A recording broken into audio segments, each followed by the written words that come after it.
Shalom, jemaat Tuhan yang dikasihi oleh Tuhan Yesus Kristus. Kita bersyukur banyak hal yang sudah Tuhan perbuat dalam kehidupan kita. Mari kita siapkan hati kita untuk datang di hadirat Tuhan, memuji dan menyembah Dia. Satu pujian yang mengantar kita pada ibadah pada pagi hari ini, ku bersyukur Bapa. Kita naikkan pujian syukur kita kepada Dia, karena Dia Allah yang layak menerima sembah dan syukur kita.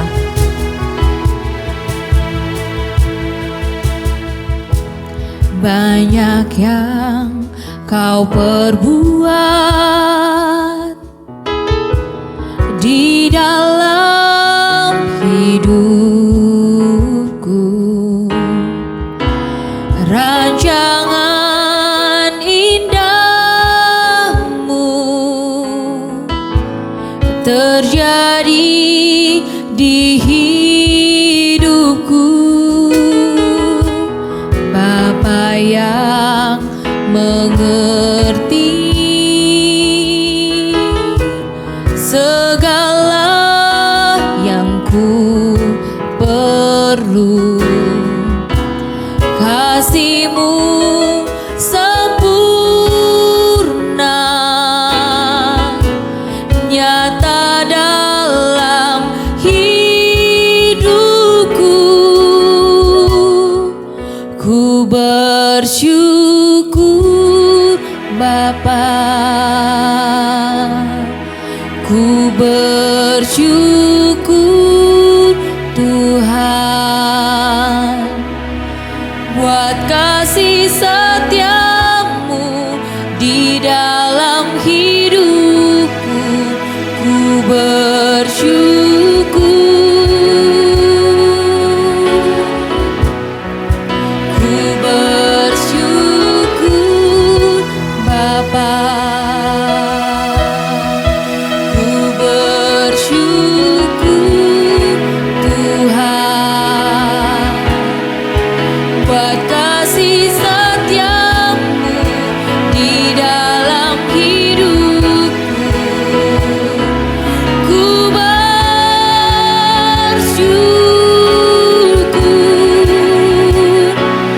Tuhan.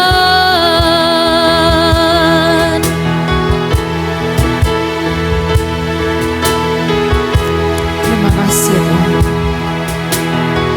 Banyak yang Kau perbuat dalam hidup kami. Banyak yang Kau perbuat di dalam hidupku,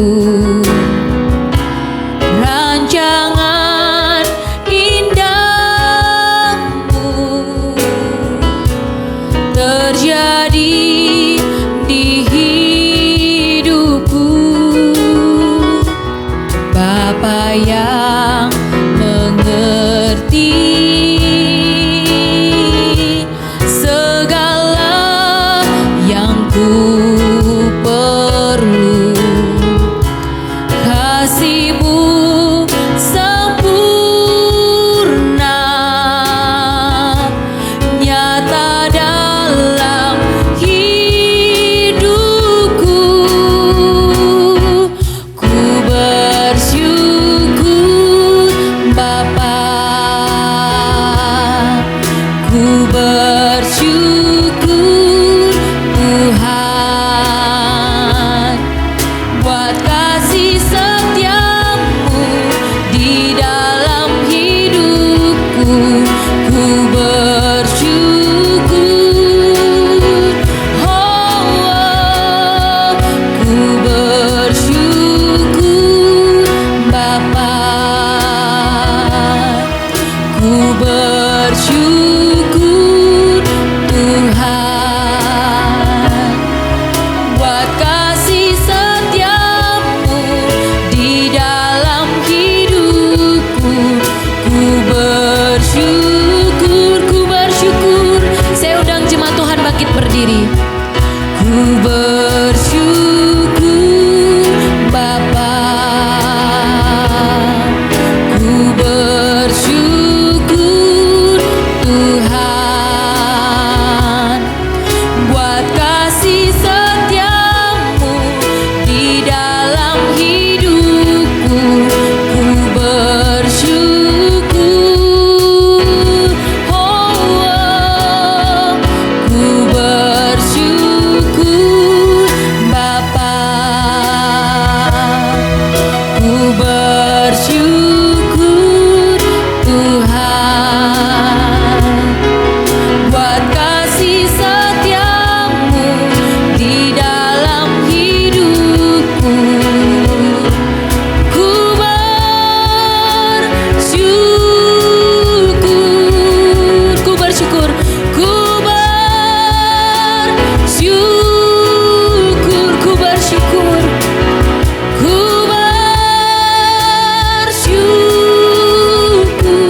dan salam.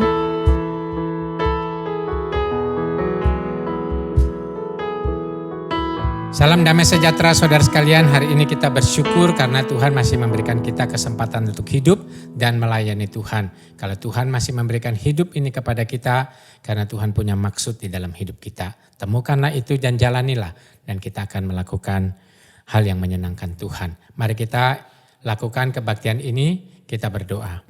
Ya Tuhan di dalam sorga, kami berterima kasih buat waktu ini. Kami menyerahkan hidup kami ke dalam tangan-Mu saat ini. Kiranya apa yang kami lakukan ini dalam pujian kami, persembahan kami belajar daripada firman-Mu, itu semua boleh menyenangkan Engkau. Dan biarlah orang-orang yang melakukannya dengan kesungguhan mendapatkan keuntungan dari sorga seperti janji Tuhan sendiri. Saudara sekalian, mari kita lakukan semua ini dengan keyakinan bahwa pertolongan kepada kita datangnya dari Allah pencipta langit dan bumi yang kasih setianya dari kekal sampai kekal. Turunlah kiranya atas kamu anugerah sejahtera dan cinta kasih dari Tuhan kita, Yesus Kristus. Amin. Jemaat Tuhan dipersilakan untuk duduk kembali, silakan mengambil saat teduh sejenak.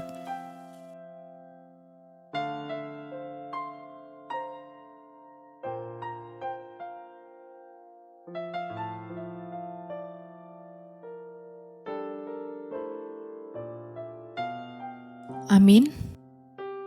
Nats pembimbing kita pada pagi hari ini terdapat di dalam Lukas pasalnya yang ke-12 ayatnya yang ke-34. Berbunyi demikian. Karena di mana hartamu berada, di situ juga hatimu berada. Sekali lagi, karena di mana hartamu berada, di situ juga hatimu berada. Kita naikkan pujian Bapa Sorgawi memeliharaku. KPPK nomor 423. Hanya kepada Dia saja kita berharap. Dia Bapa yang terus memelihara kita, mencukupkan segala kebutuhan kita.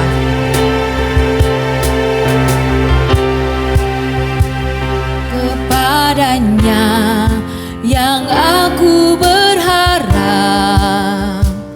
di darat atau laut yang gelap, setiap saat ku berharap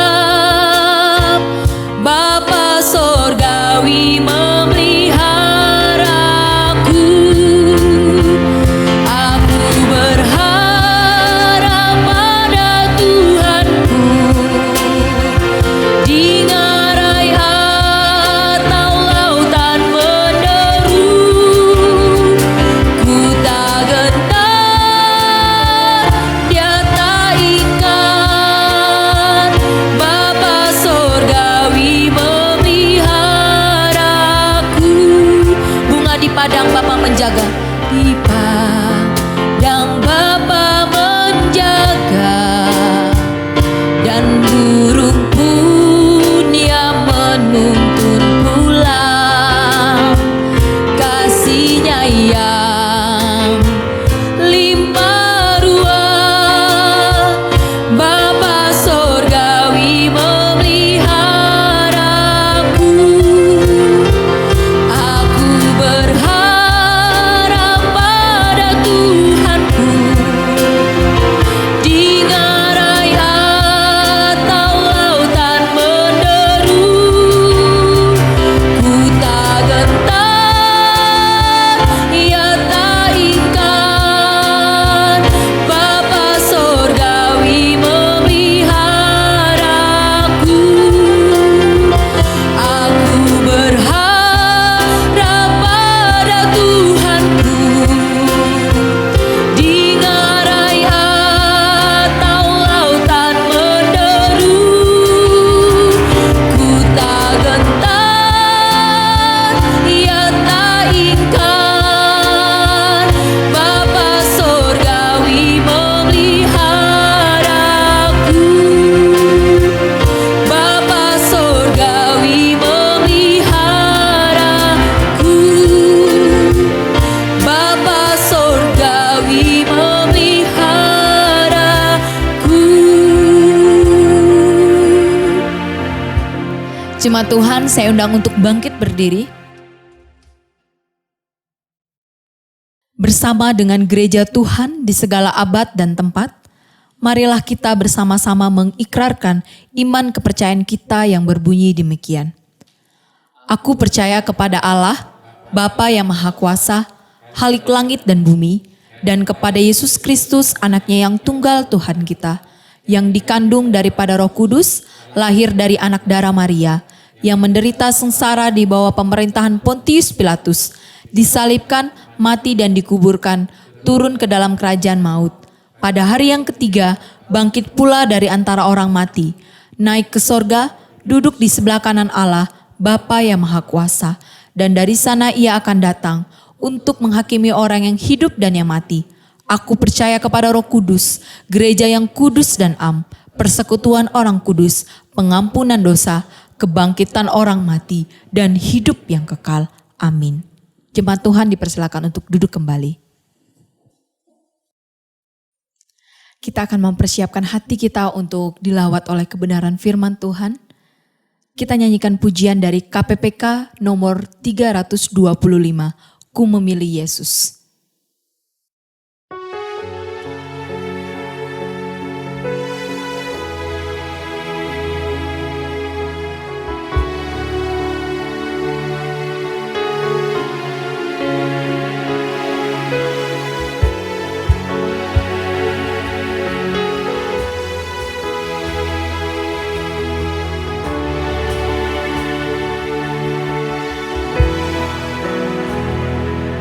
Ku memilih Yesus, bukan harta, dan Dia milikku melebihi semua. Ku memilih Yesus, bukan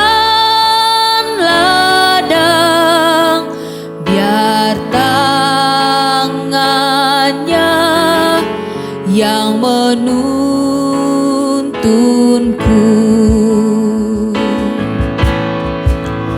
Ku tak mau jadi raja penguasa, namun dibelenggu dosa.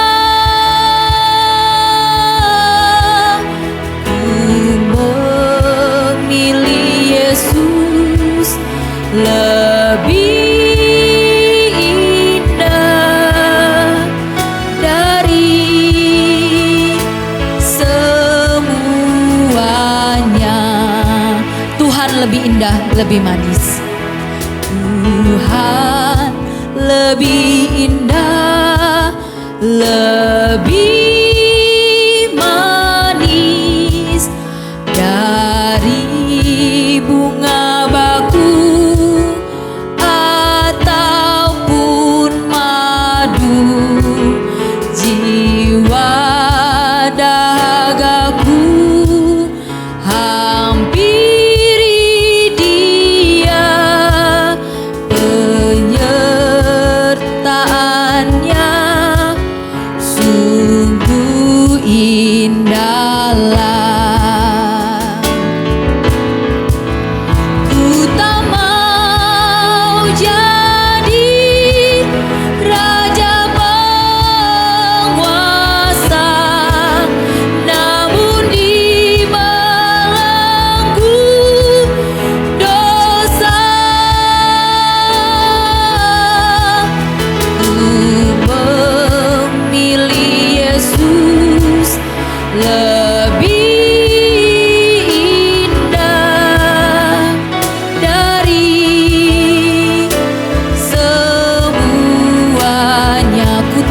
Jadi raja penguasa.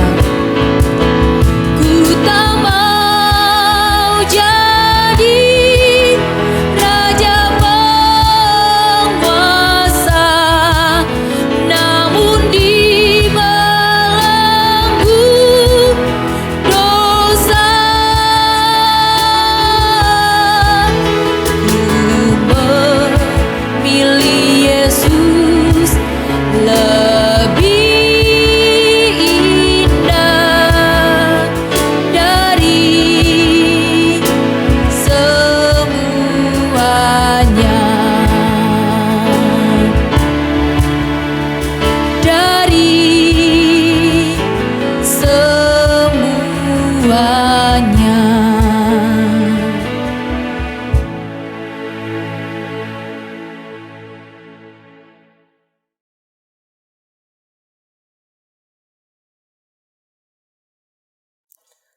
Mari kita berdoa ya.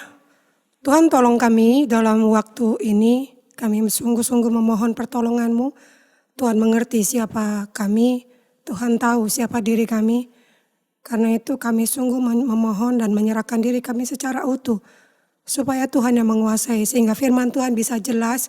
Bisa kami mengerti. Dan bisa kami jalani. Dalam nama Tuhan Yesus kami berdoa. Amin.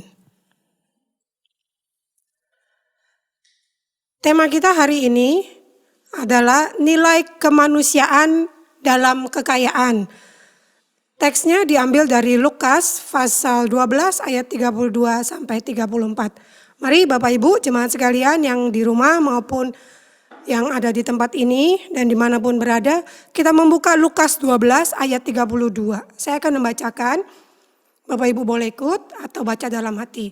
Ayat 32, janganlah takut hai kamu kawanan kecil, karena Bapakmu telah berkenan memberikan kamu kerajaan itu. Ayat 33, jualah segala milikmu dan berikanlah sedekah. Buatlah bagimu pundi-pundi yang tidak dapat menjadi tua. Suatu harta di surga yang tidak akan habis. Yang tidak dapat didekati pencuri dan yang tidak dirusakkan ngengat. 34. Karena di mana hartamu berada, di situ juga hatimu berada. Mari kita perhatikan ayat 32 dan 33 dulu ya. Di sana dituliskan dalam bentuk kalimat perintah. Janganlah takut, hai kamu kawanan kecil. Tidak mudah. Dan ayat 33, jualah segala milikmu dan berikanlah sedekah. Sungguh tidak mudah. Hari gini sebagian orang sedang dikuasai oleh ketakutan. Takut kalau ekonomi ke depan bagaimana. Takut kalau tertular bagaimana. Takut saya ini kelihatannya sehat. Taunya saya adalah OTG, orang tanpa gejala. Taunya saya ini sudah terpapar, sebenarnya saya ini sudah positif dengan COVID-19. Tapi enggak kelihatan. Karena makin kesini kan makin banyak ya perkembangannya. Kita sudah rapid test, hasil negatif pun belum tentu menjamin. Dan kita sudah makan vitamin, makan makanan bergizi. Tapi dikatakan juga itu tidak menjamin. Dan itu menghantui kita dengan apa yang namanya takut dan khawatir. Kalau saya terkena bagaimana? Kalau anak saya, kalau keluarga saya, kalau teman satu kos saya ada satu yang terkena bagaimana? Loh kok ayat ini enak-enak aja bilang jangan takut. Saya juga gak mau takut. Kalau sungguh bisa tidak takut, ya saya gak mau takut. Statement itu jangan membingungkan. Ini kan sama aja kalau ada orang yang datang ke kita terus bilang, Bu saya takut. Lalu saya dengan enteng jawab jangan takut. Atau ada orang datang ke saudara bilang, Pak, Bu, saya lapar. Dan kita jawab dengan enteng, jangan lapar. Ini kan gak menyelesaikan masalah. Lalu ditambah lagi dengan ayat 34 yang berkata, jualah segala milikmu. Ayat 33, jualah segala milikmu. Kita lihat, dikatakan berikanlah sedekah. Apa-apaan ini? Ngomongnya gampang, baca ayat mah gampang. Tapi prakteknya itu. Mari kita belajar bersama, ayat-ayat ini sebenarnya bicara tentang apa? Tentang harta, tentang kekayaan, tentang uang, dan sikap terhadap semua itu. Alkitab tidak mengatakan bahwa uang itu jahat ya. Atau punya harta yang banyak itu dosa, bukan. Bukan soal uangnya, bukan soal jumlah hartanya. Tetapi Alkitab tekankan sikap terhadap uang dan harta yang kita miliki. Itu yang harus diwaspadai. Karena ayat 34 berkata, di mana hartamu berada, di situ juga hatimu berada. Nah ini yang jadi problemnya.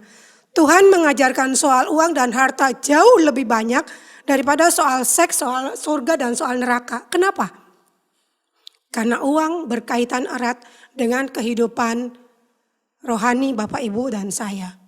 Dalam 1 Timotius 6 ayat 10 dituliskan, karena akar segala kejahatan adalah cinta akan uang. Sebab orang memburu uanglah beberapa orang telah menyimpang dari iman dan menyiksa dirinya dengan berbagai-bagai duka. Uang bisa buat orang jatuh cinta, jatuh hati pada uang. Jatuh ke dalam pencobaan dan jatuh ke dalam berbagai-bagai duka. Uang bisa jadi tuan dan kita manusia jadi hambanya.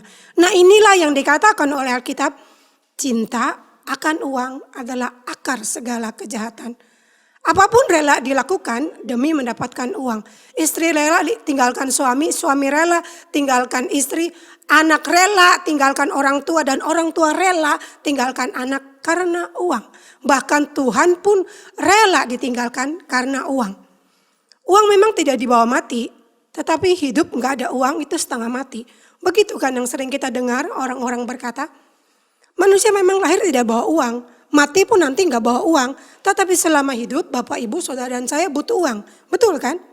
Uang memegang peranan penting dalam kehidupan. Coba saja ke pom bensin, bilang ke petugas bensin, Mbak atau Mas isi full ya. Terus petugasnya bilang mulai dari 0 ya Bu. Lalu ketika mau bayar ditanya mau pakai cash atau debit. Cuma ada 2 pilihan.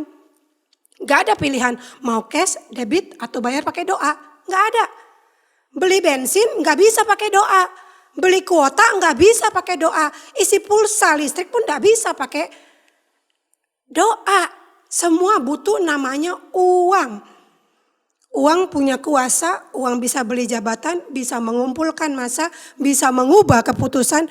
Uang bisa buat Bapak, Ibu, Saudara dan saya melupakan Tuhan. Uang adalah bahasa yang dimengerti di semua negara, golongan dan bahasa. Begitu besar pengaruh kuasanya. Jadi sekarang kita mengerti kenapa Tuhan bicara tentang uang begitu banyaknya. Supaya kita tahu, kita memang bisa punya banyak uang, tapi belum tentu kita diberi karunia untuk menikmati uang yang banyak. Ada pepatah berkata berakit-rakit dahulu, berenang-renang kemudian. Tapi fakta yang saya dapati, arti pepatah itu tidak seperti artinya. Kalau dikatakan berakit-rakit dahulu, berenang-renang kemudian, artinya bersakit-sakit dahulu, bersenang-senang kemudian. Tapi kenyataan yang saya temukan, bersakit-sakit dahulu, mati kemudian. Semasa muda kejar lembur bagai kuda. Sudah tua sakit-sakitan, belum sempat bersenang-senang, mati. Dan harta yang dikumpulkan untuk siapa? Kalau Bapak Ibu baca perikop sebelum dari ayat yang tadi kita baca 32 itu. Perikop itu dituliskan dengan judul orang kaya yang bodoh. LAI memberikan judul itu. Dikatakan bodoh kenapa? Karena selama hidup dia rajin, bekerja keras, kumpulkan harta. Dan berpikir cukup, habis itu saya bangun lagi lebih besar gudang. Dan setelah itu cukup jiwaku, aku tenang. Dan aku mau menikmati, malam itu juga dia mati. Itu dikatakan bodoh.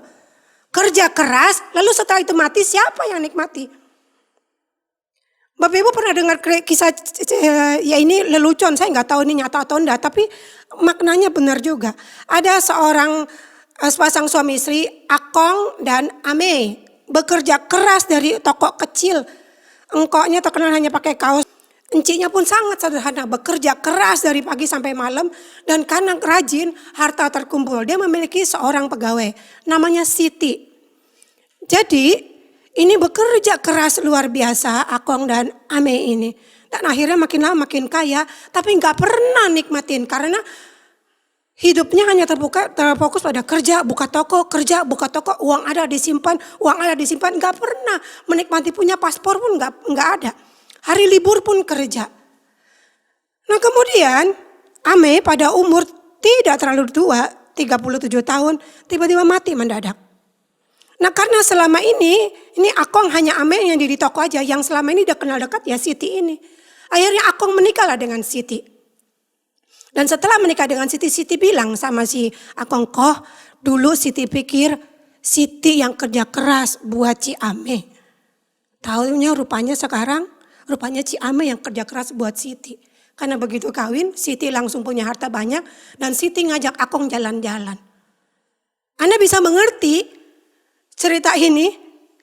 Boleh bekerja keras, yang itu dikatakan dalam perikop orang kaya bodoh.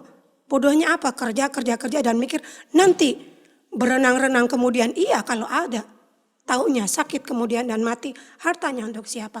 Jadilah orang kaya yang cerdas, bijaklah dengan uang, jadikan uang itu hamba, jadikan uang itu untuk memuliakan Tuhan dan silakan nikmati. Pakai uang untuk dinikmati dan jangan lupa pakai uang itu juga untuk memuliakan Tuhan. Karena uang bisa dipakai untuk memuliakan Tuhan juga bisa untuk merusak pelayanan dan pekerjaan Tuhan. Ayat 32 mengingatkan Bapak Ibu Saudara dan saya jangan takut.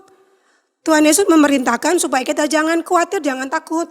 Apa sih yang paling membuat kita takut dan khawatir? Kebutuhan hidup, kesehatan, anak-anak, pekerjaan, masa depan, dan lain-lain.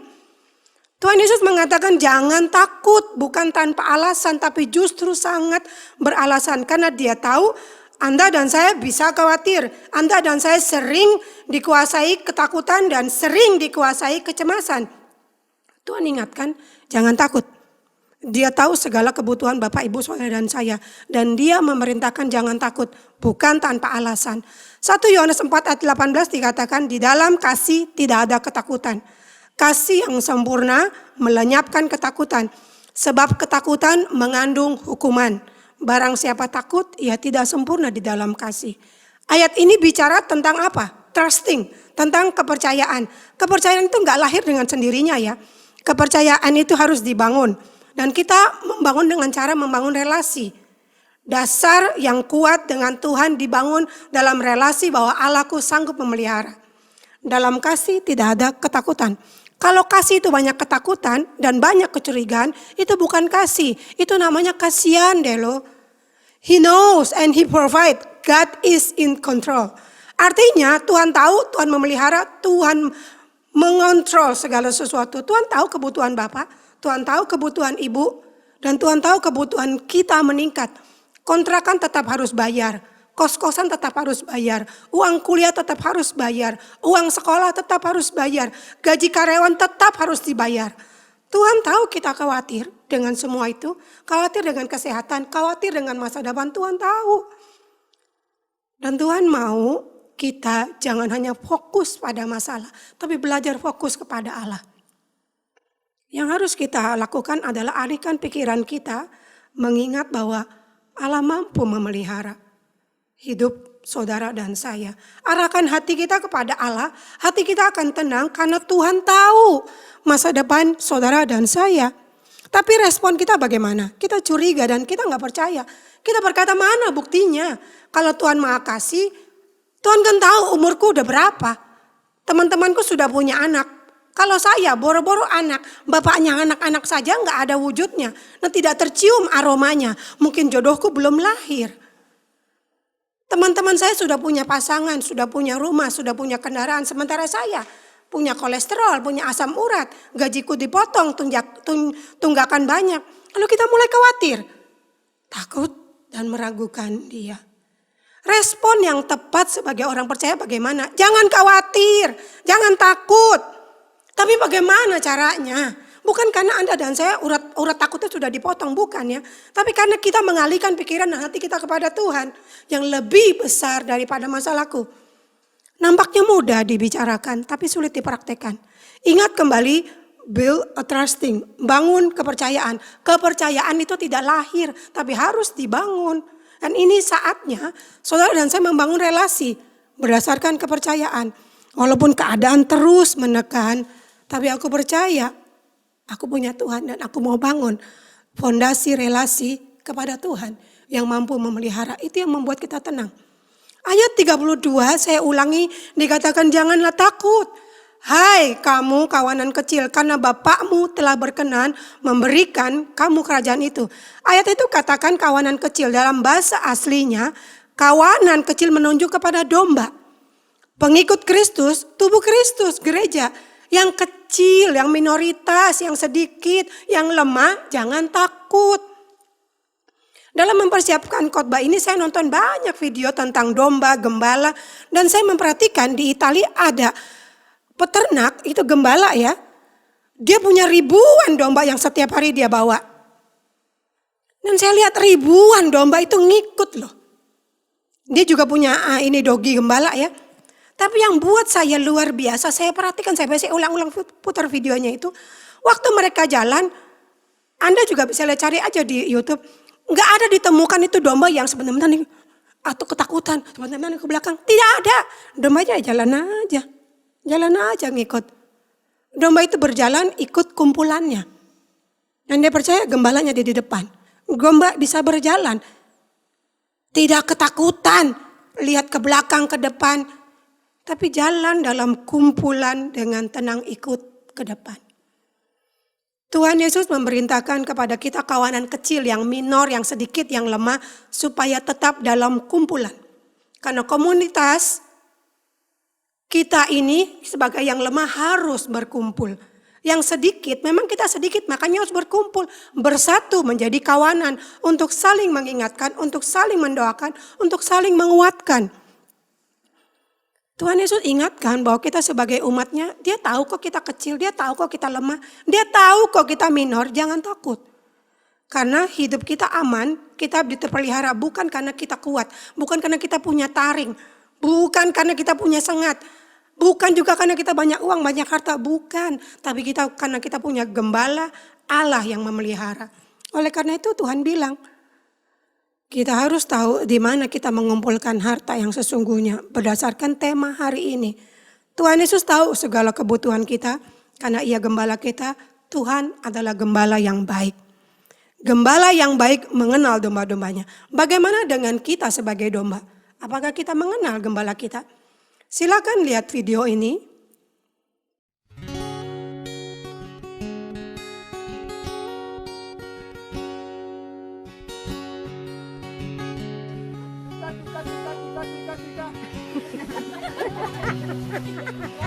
One more time. Oh, one is.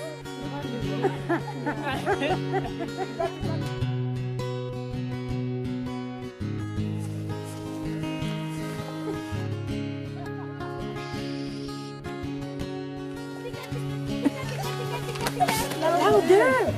Tika, tika, tika, tika. Tika, tika, tika, tika. Tika, tika.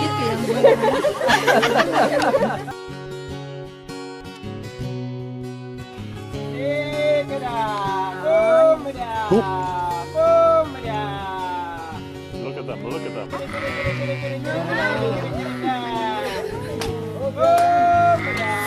that amazing? They are coming. Oh my God. Woo! Oh my God. I can't believe it. Oh my God. You see how it was. Oh my God. This is amazing. One more. You scared them.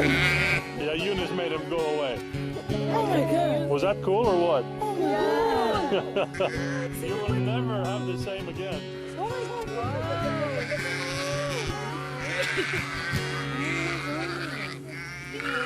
I can't believe the way they were coming. Domba yang baik dalam video itu bisa ditampilkan dan Anda bisa lihat ada banyak orang coba manggil enggak nurut. Tapi begitu gembala yang benar itu datang, dombanya langsung menghampiri. Gembala yang baik mengenal domba, domba yang baik juga mengenal gembalanya.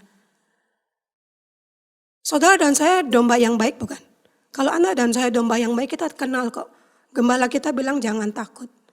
Tuhan sebagai gembala tahu kita kawanan kecil. Gembala kita tahu kemampuan kita. Gembala kita tahu keterbatasan kita. Yang menjadi pertanyaan sekarang, apakah kita tahu gembala kita? Apakah kita domba yang baik? Dia sudah jelas gembala yang baik. Hal ini ya yang harus kita mawas diri. Kalau kita percaya Tuhan, tapi hidup kita terus dikuasai ketakutan. Dan kita membiarkan diri kita dikuasai ketakutan. Takut ini, takut itu, kita nggak tenang ini, nggak tenang itu. Hidup tidak ada damai. Kita membiarkan diri dikuasai kecemasan. Padahal kita punya gembala yang baik. Padahal katanya percaya Tuhan. Ini kan gak jadi kesaksian. Malah jadi batu sandungan. Katanya percaya Tuhan. Katanya gembalamu baik. Kok hidupmu terus dikuasai ketakutan. Paranoid. Dengar orang batuk. Waduh, jangan-jangan di corona. Ada keluarga demam, parno kita. Sampai ada yang bilang ke saya, Bu, kita ini hidup sudah di kayak akhir zaman ya Bu. Kenapa? Itu kayak di film-film kan Bu, katanya nanti akan ada tanda di jidat kita. Kan sekarang kita kalau masuk kemana-mana harus dicek jidat kita Bu. Kalau normal boleh masuk, suhunya tinggi enggak boleh. Di Bandung ini ada mall yang dari tempat parkir sudah diukur suhu kita. Lalu begitu masuk harus disuruh pakai hand sanitizer. Sudah masuk diukur lagi suhunya dan setiap mau masuk toko diukur lagi suhu kita, jidat kita. Kita nurut tuh, kita rela-rela aja. Kalau kita mau masuk ke toko itu kita ya kasih jidat kita. Kenapa? Karena kita ada keperluan, kebutuhan di dalam toko itu, supermarket itu. Lalu yang menjadi pertanyaannya, kenapa kita nggak nurut, kita nggak rela ikuti aturan perintah dari gembala kita? Mari kita belajar berespon dengan tepat. Kalau Tuhan sungguh gembala kita, kalau sungguh Tuhan itu gembala yang baik untuk Anda dan saya, maka respon kita bertahan walaupun tertekan. Karena aku punya gembala yang baik. Aku bukan hanya taat ketika ada berkat, tapi aku taat walaupun berat. Sewaktu kami perjalanan ke Jawa Timur, beberapa minggu lalu, saya melihat ada sebuah tulisan di truk itu ya. Lucu, unik juga, tulis gini. Pria yang tidak minum kopi tidak tahu pahitnya kehidupan. Kita tidak bisa merasakan yang manis kalau belum tahu yang pahit. Benar juga kata saya ya. Bapak Ibu, saudara dan saya sebagai yang penikmat kopi ya, mengerti bahwa di balik pahitnya kopi itu ada rasa manis yang memikat. Makanya jangan heran walaupun hitam, walaupun pahit, tetap dicari di mana-mana. Karena ada manis di balik yang pahit. Hidup ini keras, betul. Hidup ini tidak adil, benar. Hidup ini pahit, betul. Semua itu betul dan benar, tapi jangan menyerah dengan pahitnya. Kita belajar bahwa di balik yang pahit ada manisnya. Banyak orang menolak minum jamu, kenapa? Pahit. Padahal justru pahitnya itu yang memulihkan. Kondisi Bapak Ibu, saudara dan saya memang tidak mudah. Dan beberapa orang bilang, Bu, saya di titik terendah dalam hidup saya. Pahit, Bu. Getir hidupku, saya enggak kuat. Tekanan demi tekanan terus datang. Belum kelar satu, datang yang lain. Entah bagaimana, Bu, saya jalani hidup ini. Seandainya saya punya uang banyak, tentu enggak begini nasib saya. Tuh kan, balik lagi ke uang. Bukan uang yang menyelesaikan masalahmu, tapi Tuhan. Yuk perbaiki relasimu dengan Tuhan. Saya bilang ke anak muda ini, kamu tahu ada orang yang punya banyak uang, punya banyak warisan dari orang tuanya. Tapi dia gak diberikan kemampuan untuk mengelola uang yang banyak itu. Jadinya malah petaka. Dan dia tidak bisa menikmati. Kita tahu kisah anak bungsu itu dapat warisan dari orang tuanya, dari bapaknya habis. Karena dia tidak diberikan karunia untuk mengelola. Justru dalam hidup saya melihat mereka-mereka yang gak dapat warisan dari orang tua bertahan dan memimpin. Karena mereka tahu sumber berkat, sumber hikmat itu dari Tuhan. Bukan dari warisan. Uang banyak bisa jadi laknat kalau Anda dan saya gak tahu mengelola. Uang sedikit bisa jadi berkat kalau Anda dan saya bisa mengelola. Prinsipnya ada pada kita ingat siapa sumber berkat. Ingat kita punya gembala yang baik. Gembala kita ingatkan jangan takut, jangan putus asa. Sebab engkau, saya punya gembala yang baik dan dia setia. Caranya bagaimana? Mulailah cek, cari tahu di mana hati saya.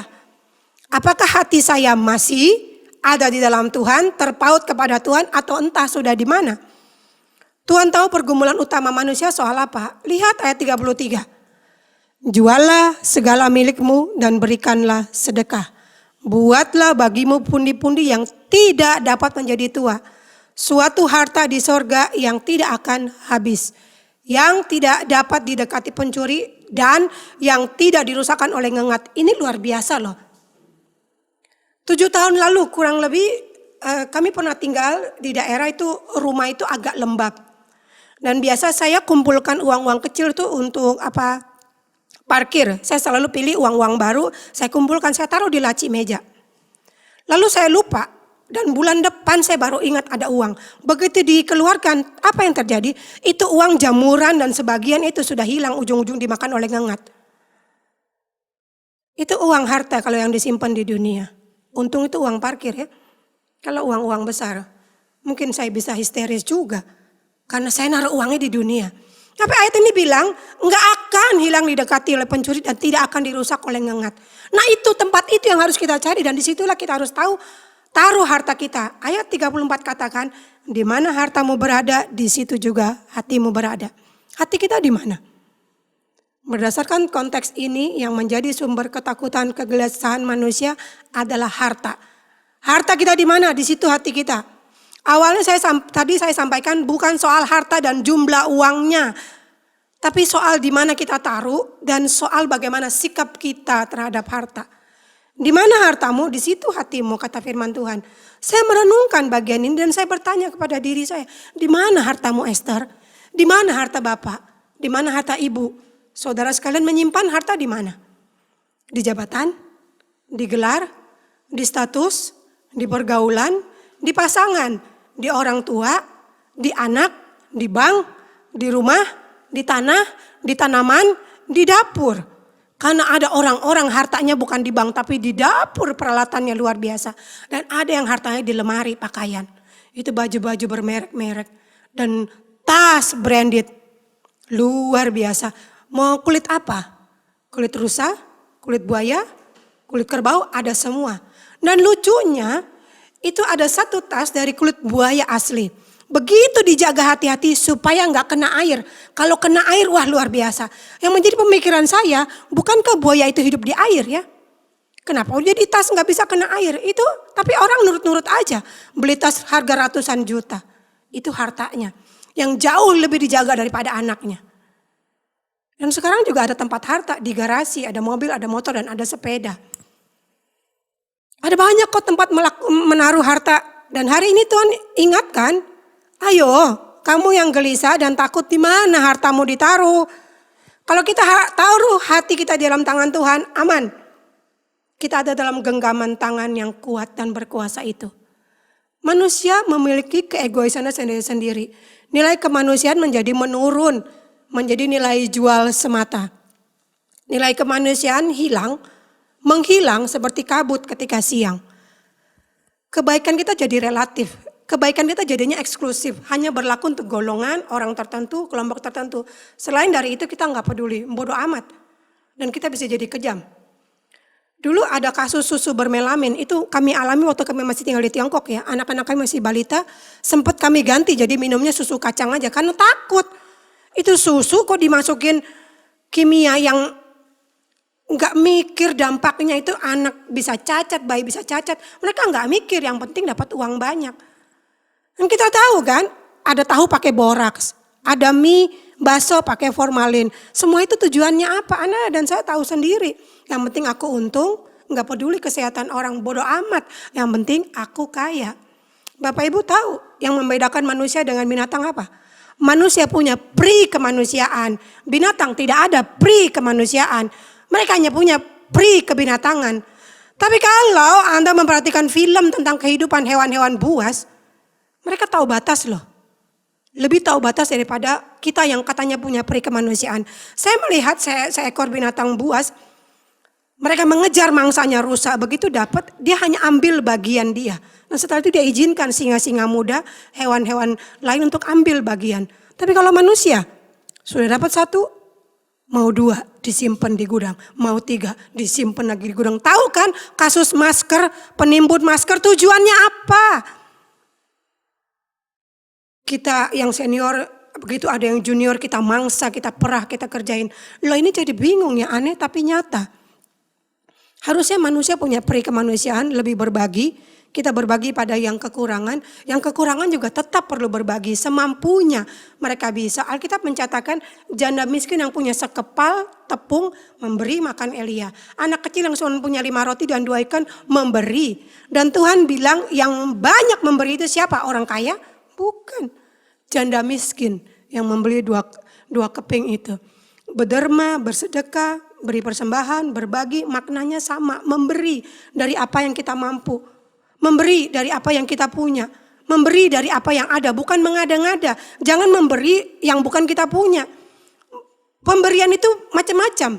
Bisa berupa materi, bisa berupa senyuman, bisa tenaga, bisa kata-kata, bisa semangat, bisa teladan. Masih banyak lagi. Anda bisa memberi waktu Anda untuk menyapa, untuk mendengarkan orang. Intinya adalah berbagi kebajikan tanpa pilih, tanpa mikir ya gua aja kurang gimana berbagi. Yang kurang pun bisa berbagi kok.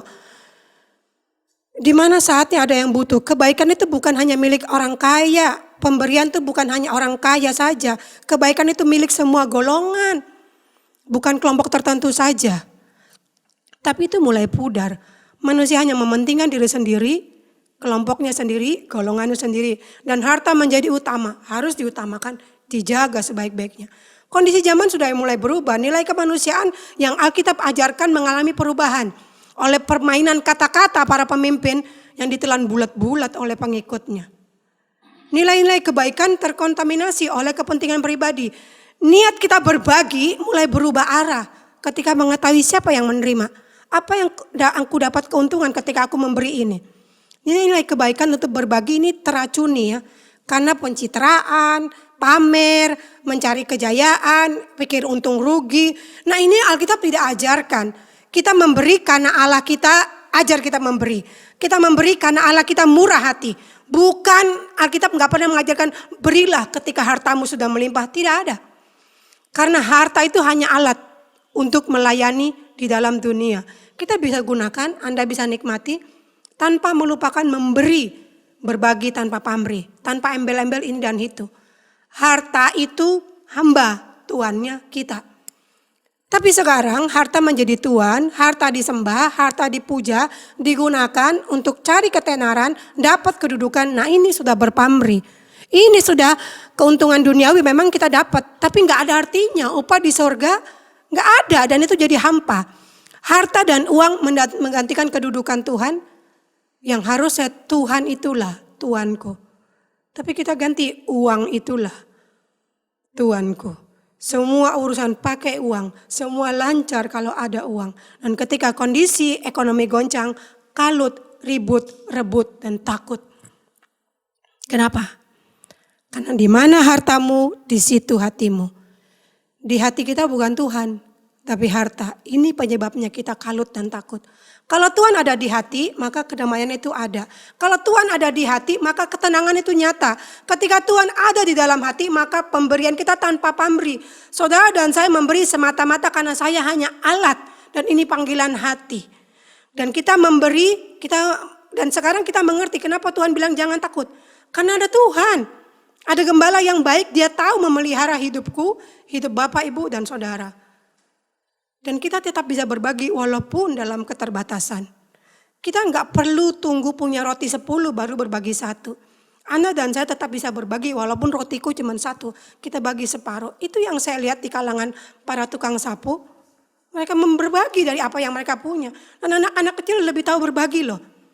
Kita punya Tuhan, ingat itu. Itulah yang membuat Anda dan saya tenang di tengah gelombang, kita bertahan di tengah tekanan, kita berbagi walaupun hanya sedikit yang kumiliki, dan kita tetap mampu tersenyum di tengah kesusahan. Saya ingin mengakhiri khotbah saya dengan satu ayat dari Mazmur 81 ayat 17. Tetapi umatku akan kuberi makan gandum yang terbaik, dan dengan madu dari gunung batu aku mengenyangkannya. Tuhan memberi gandum yang the best, madu dari gunung batu. Orang Israel tahu bahwa madu murni dan terbaik itu dari gunung batu. Gunung batu itu terjal, itu curam, itu sulit untuk dilalui. Tapi di balik yang sulit, di balik yang curam, di balik yang berat, Tuhan sediakan madu yang manis, yang terbaik. Jangan menyerah karena tekanan, menyerahlah kepada Tuhan. Jangan berhenti karena kepahitan, berhentilah karena sudah selesai. Jangan marah kepada Tuhan karena kenyataan tidak sesuai dengan harapan. Tuhan mau Anda dan saya bertahan dan berpengharapan kepada Tuhan. Taruhlah hatimu pada tempat yang benar. Maka kita akan dikuasai oleh ketenangan, bukan ketakutan atau kecemasan, karena aku punya Tuhan. Taruhlah hatimu di tempat yang benar dan kita akan mengerti bahwa harta, uang, kekayaan, jabatan, dan kuasa hanya titipan. Taruhlah hatimu kepada Tuhan dan engkau akan melihat bagaimana luar biasa dan ajaib Tuhan memelihara hidupmu. Taruhlah hatimu di dalam Tuhan, maka engkau yang selama ini gelisah setiap malam, yang hadirnya malam begitu menakutkan dan menyiksa karena selama ini engkau mengalami kesulitan tidur, kembalilah kepada Tuhanmu dan ingatlah gembala yang baik tahu memimpin jalan hidupmu. Mari kita berdoa. Bapa di surga, kami bersyukur pagi ini Engkau menyapa kami orang-orang sebagian mulai dikuasai oleh ketakutan, kami dikuasai oleh kegelisahan, dan malam-malam begitu menakutkan karena kami sulit tidur, memikirkan esok hari kami bagaimana. Hari ini Firman Tuhan merangkulmu, mengingatkanmu, dan menguatkanmu. Kamu punya gembala yang baik. Yang menjadi pertanyaan, apakah kita ini domba yang baik? Kalau kita sungguh-sungguh domba yang baik, kita kenal suara gembala kita. Gembala yang berkata jangan takut. Gembala yang berkata jangan khawatir. Untuk engkau yang sedang mengalami kegelisahan, pagi ini Tuhan menyapa. Ingatlah, engkau dan saya punya gembala yang baik. Tuhan tahu kita ini kawanan kecil. Tuhan tahu kita punya kelemahan. Tuhan tahu kita punya keterbatasan. Dan Dia tahu bagaimana memimpin. Tuhan, saya berdoa pagi hari ini untuk mereka yang sedang dikuasai oleh ketakutan. Ingatkan mereka kembali kepada Tuhan. Ingatkan mereka punya Tuhan. Ingatkan mereka dan biarlah mereka mau berkata, ya, aku mau ikut gembalaku yang baik. Dalam nama Tuhan Yesus kami berdoa. Amin.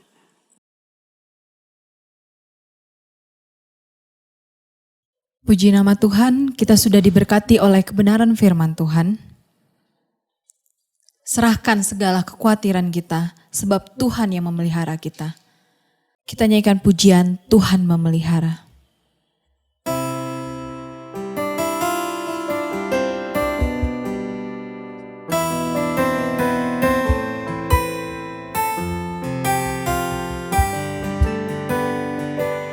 Ku serahkan segala kekhawatiranku, sebab Tuhan yang memeliharaku sempurna.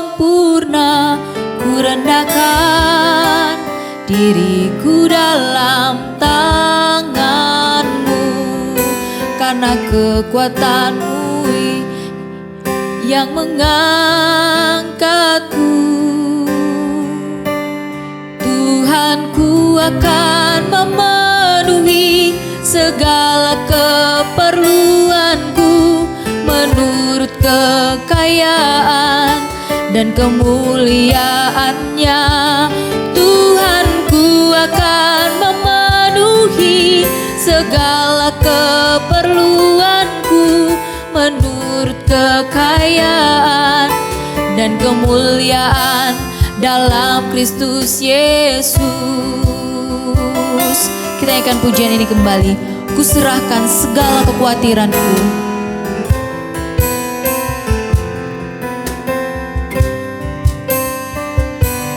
Ku serahkan segala kekhawatiranku, sebab Tuhan yang memeliharaku sempurna.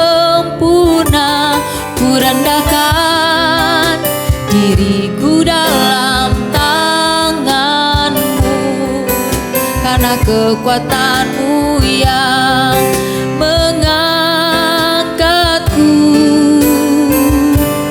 Tuhanku akan memenuhi segala keperluanku menurut kekayaan dan kemuliaan-Nya.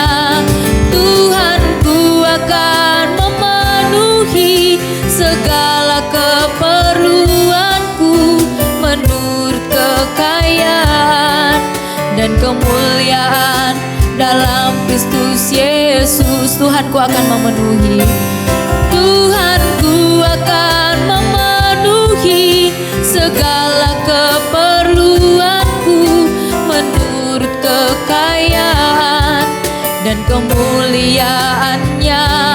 Tuhanku akan memenuhi segala keperluanku menurut kekayaan dan kemuliaan dalam Kristus Yesus, dan kemuliaan dalam Kristus Yesus, dan kemuliaan dalam Kristus Yesus,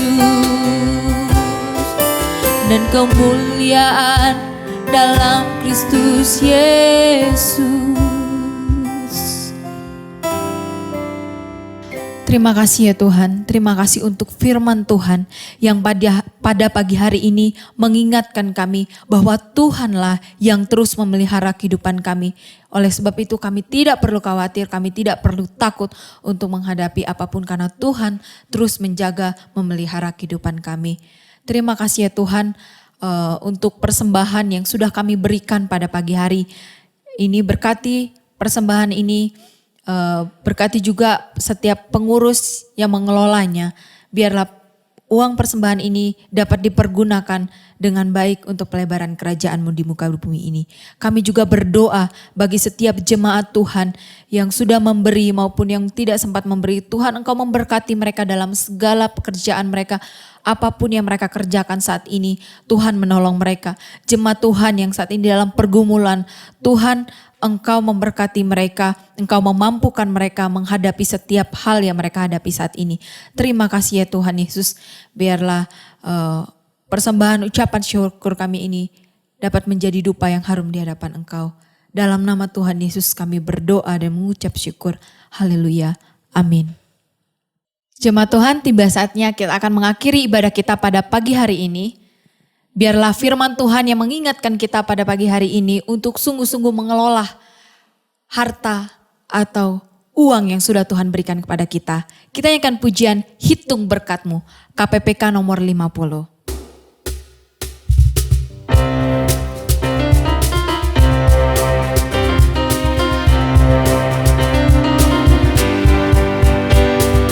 Bila gelombang kehidupan menimpa, hati jadi takut dan putus asa. Jangan lupa berkat Tuhan hitunglah, pasti kau tercengang akan karyanya. Hitung berkat satu persatu dan lihatlah karya Tuhanmu. Hitung berkat satu persatu, hitung berkat yang melimpah padamu.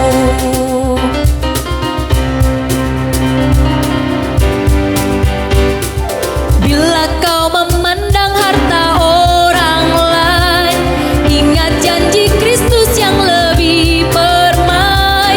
Hitung berkat Tuhan yang tak terbeli, pahala di sorga yang tak terperi. Hitung berkat satu persatu dan lihatlah karya Tuhanmu. Hitung berkat satu persatu, hitung berkat yang melimpah padamu. Dalam pergumulanmu di dunia, jangan khawatir, Tuhan akan berserta. Dalam pergumulanmu di dunia, jangan khawatir, Tuhan akan beserta. Dia mengirim malaikat yang menjaga, membimbing, menghiburmu sampai sorga. Hitung berkat satu persatu dan lihatlah karya Tuhanmu. Hitung berkat satu persatu, hitung berkat yang melimpah padamu. Hitung berkat satu persatu dan lihatlah karya Tuhanmu. Hitung berkat satu persatu, hitung berkat yang melimpah padamu.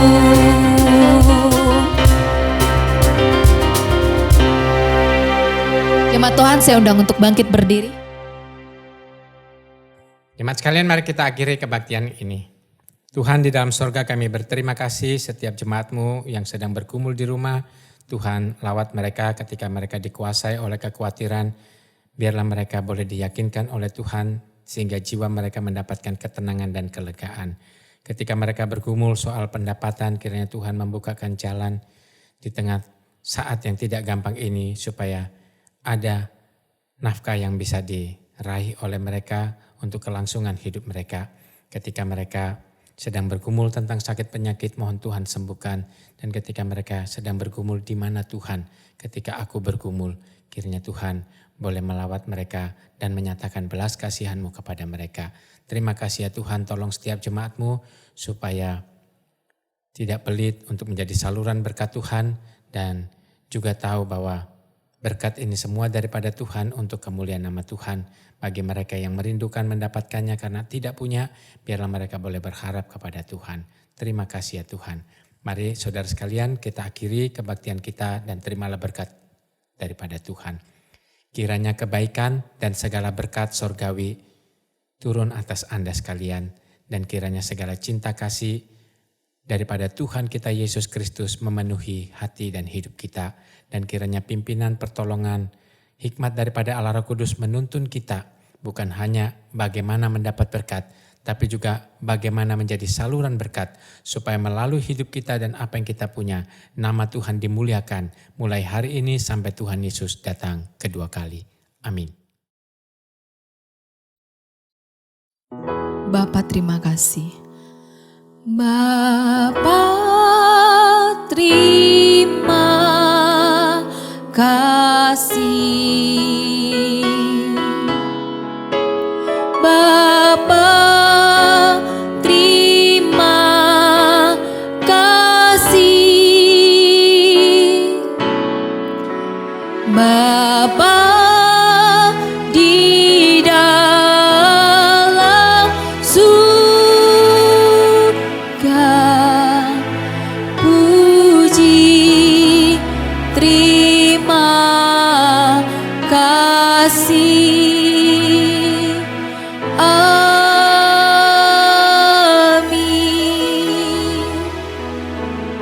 Jemaat Tuhan dipersilakan untuk duduk kembali, silakan mengambil saat teduh.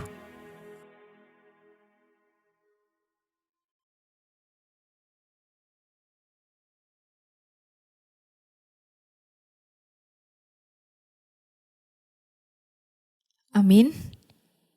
Ibadah kita telah selesai. Sampai ketemu minggu depan di YouTube Gereja Kristen Parosia. Tuhan Yesus memberkati kita semua.